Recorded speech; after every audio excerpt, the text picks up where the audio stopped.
Bonjour à tous et toutes, heureuse de vous retrouver pour cette première capsule de 2026.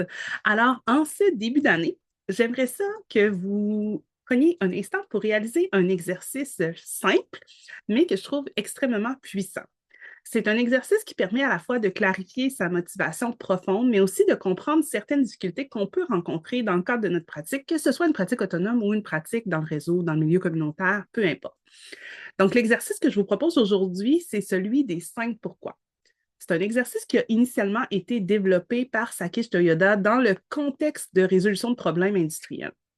L'idée, essentiellement, c'est simple, c'est que plutôt que de s'arrêter à un problème en surface, on va se poser la question pourquoi à répétition, jusqu'à temps qu'on soit en mesure d'identifier ce qu'on appelle la cause racine. Donc, avec le temps, cette méthode-là, elle a été reprise, bien au-delà du milieu industriel. Puis je trouve même qu'elle a une valeur vraiment intéressante sur le plan personnel et professionnel. Donc, ce que je vous propose cette semaine, c'est d'utiliser les 5 pourquoi pour revisiter votre motivation en regard de la pratique autonome.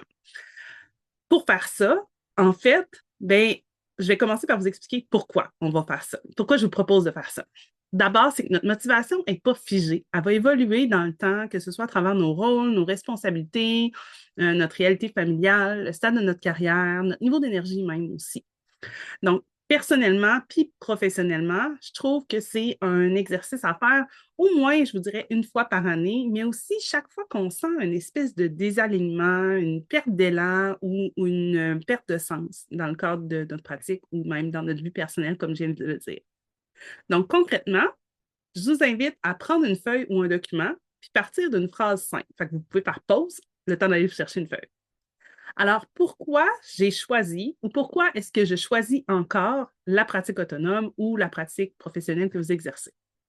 Ensuite, vous écrivez votre réponse, puis vous reprenez cette réponse-là et vous vous demandez à nouveau pourquoi. Donc, pourquoi est-ce que ça, c'est important pour moi? Et vous recommencez ça 5 fois, au minimum, j'ai envie de dire, sans chercher la bonne réponse. Juste la réponse la plus honnête sur le moment, ce qui monte spontanément.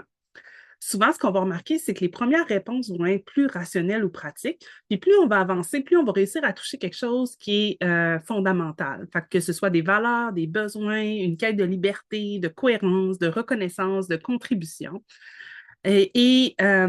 Cet exercice-là aussi, ce qui le rend intéressant, c'est qu'il peut aussi être vraiment aidant quand on vit une difficulté récurrente dans notre pratique ou dans notre vie. Je vais vous donner un exemple concret. Par exemple, la difficulté pourrait être j'ai accumulé beaucoup de retard dans ma tenue de dossier. J'imagine qu'il y a quelques personnes que ça peut concerner. Donc, on pourrait s'arrêter là ou se juger, mais avec l'exercice des 5 pourquoi, on va aller à un autre niveau.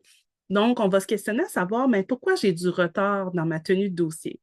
Pourquoi est-ce que c'est difficile en ce moment pour moi? Pourquoi cette tâche-là me pèse autant? Pourquoi est-ce que je la repousse? Pourquoi est-ce que ça a un impact sur mon énergie ou mon engagement? Donc, bref, on peut partir de plusieurs questions en lien avec le thème de la tenue de dossier.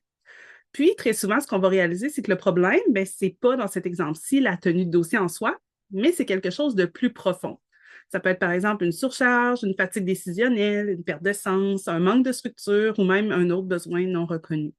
Donc, en revisitant notre motivation, ce n'est pas un signe de faiblesse, en fait. C'est plutôt un signe de maturité professionnelle, selon moi. Donc, c'est pas de remettre en question toute sa pratique, c'est de prendre soin de son alignement pour que la pratique, bien, elle puisse rester vivante, soutenable, puis fidèle à qui on est devenu. Donc, je vous invite cette semaine à prendre un temps pour vous, un moment d'arrêt, un moment pour vous connecter à la vérité. Puis, ben, si vous le souhaitez, je vous invite à me partager en réponse à l'infolette ce que l'exercice vous aura permis de réaliser. Puis vous allez voir que parfois, un simple pourquoi de plus dans la série de questionnements peut changer beaucoup de choses à terme pour la réponse. Alors, on se retrouve dans 2 semaines. À bientôt.